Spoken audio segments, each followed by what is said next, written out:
Salam sejahtera Malaysia, denyut nadi suara rakyat bergema di channel ini. Terima kasih kerana bersama-sama dalam channel ini untuk mendapatkan berita terbaru. Bagi anda yang pertama kali, sila tekan butang subscribe, like dan share. Kita jumpa lagi, bye-bye. Salam sejahtera Malaysia, denyut nadi suara rakyat bergema di channel ini. Okey, tuan-tuan dan puan-puan yang dihormati sekalian, Daim Zainuddin tak mungkin akan duduk diam.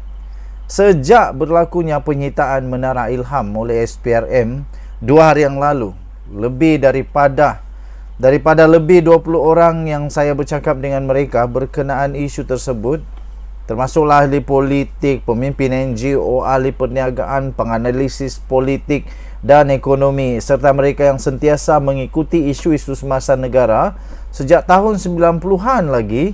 Semuanya sependapat bahawa Tun Daim Zainuddin tidak mungkin akan duduk diam begitu sahaja. Semua mereka bersetuju, malah yakin bahawa bekas Menteri Kewangan itu pasti akan bertindak balas. Sasaran tindak balas yang diyakini tidak lain tidak bukan adalah kepada Perdana Menteri Anwar Ibrahim. Walaupun Anwar telah menegaskan siasatan SPRM itu bukan arahan daripadanya, sebaliknya merupakan keputusan daripada agensi tersebut sepenuhnya.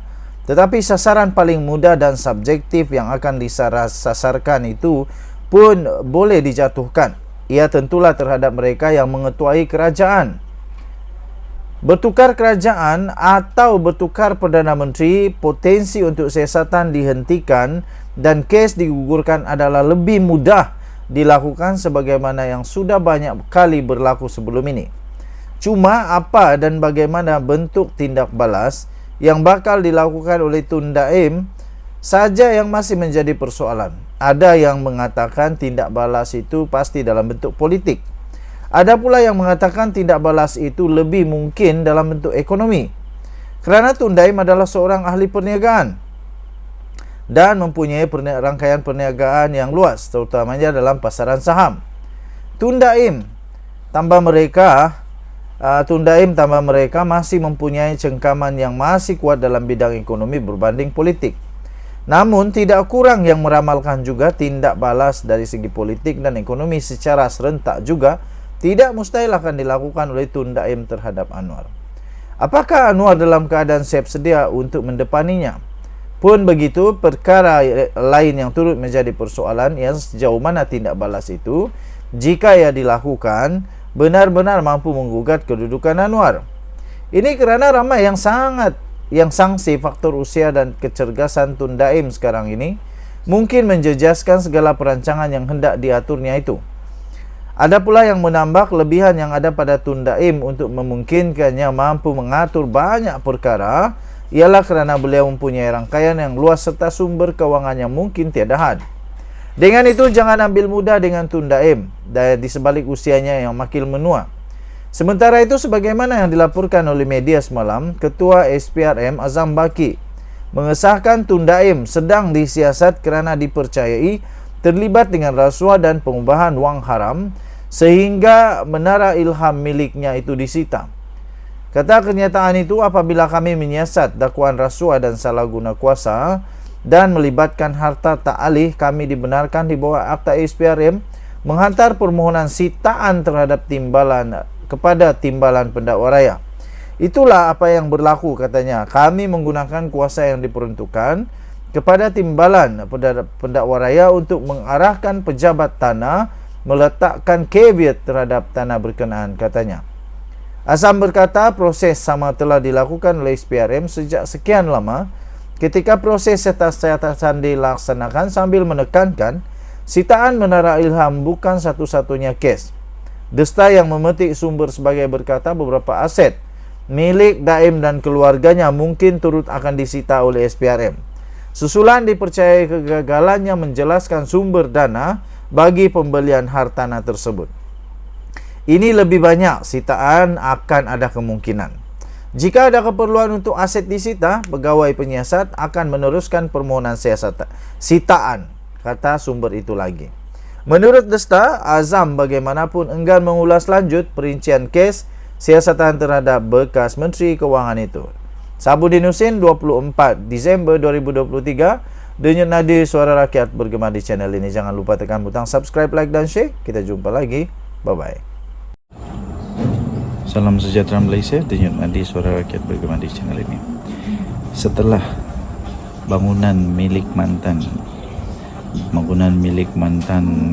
Menteri Keuangan Malaysia Tun Daim Zainuddin disita oleh SPRM, maka dengan itu banyaklah teori-teori yang muncul. Antaranya teori yang muncul ialah selepas ini kata mereka, kita akan tengok pula, kita akan melihat pula, kita akan nampak pula bangunan-bangunan, harta-harta milik Mahathir pula yang akan disita. Ramailah yang mulai membuat perkira-kiraan, kononnya selepas ini rumah milik Mahathir pula disita oleh SPRM. Kononnya selepas ini harta benda Mahathir pula yang bakal disita oleh SPRM. Kerana mereka kata kekayaan mereka berdua ini, Daim Zainuddin Mahathir ini, berkait rapat. Maksud kata mereka ialah kerana pada waktu Daim Zainuddin menjadi kaya raya, waktu itu dia menteri, dan Perdana Menteri waktu itu siapa? Mahathir, begitulah. Jadi mereka pun mengaitkanlah kekayaan Zainuddin dengan kekayaan Mahathir, itu ada kaitan. Lepas itu mereka buatlah teori bahawa selepas ini Mahathir punya rumah, Mahathir punya harta akan disiasat oleh SPRM dan akan disita. Tapi sebenarnya pada pendapat saya, SPRM tidak akan sita dengan begitu mudah harta benda pemilikan sesiapa pun di dunia ini, di Malaysia ini secara khususnya, tanpa sebarang kes. Sitaan ini dibuat kerana sitaan untuk harta Daim Zainuddin dibuat kerana untuk penyiasatan SPRM. Dan pada masa yang sama, ketika SPRM minta supaya Daim Zainuddin mengisytiharkan harta dia tidak mau. Sebab itu harta dia disita. Jadi kalau Mahathir memberikan kerjasama kepada SPRM, saya pikir SPRM tidak akan sita. SPRM tidak akan sita, tidak akan ambil apa-apa tindakan. Tapi kalau Mahathir tidak memberikan kerjasama kepada SPRM, pastilah SPRM akan mengambil tindakan undang-undang berdasarkan lunas-lunas undang-undang Malaysia. Jadi sama ada harta Mahathir, bangunan rumah kah, kereta kah, apa-apa sajalah harta Mahathir akan disita atau tidak, itu bergantung kepada keadaan, bergantung kepada proses siasatan, bergantung kepada perlu atau tidak untuk disita. Kalau Mahathir memberikan kerjasama yang baik, saya rasa Mahathir tidak akan melihat harta dia disita lah. Tidak. Tapi kalau didapati perlu untuk disita, perlu untuk dibekukan akaun dan sebagainya, kita tengok nantilah. Adakah akaun Mahathir juga akan dibekukan? Itu pun kita tak tahu. Tidak mungkinlah, untuk kata kita ini belum lagi. Sehinggalah makluman diberikan oleh pihak SPRM, lebih baik kita tunggu saja. Jadi kepada anda semua yang menantikan keputusan sama ada betulkah Mahathir punya harta disita dan sebagainya, setakat ini belum ada.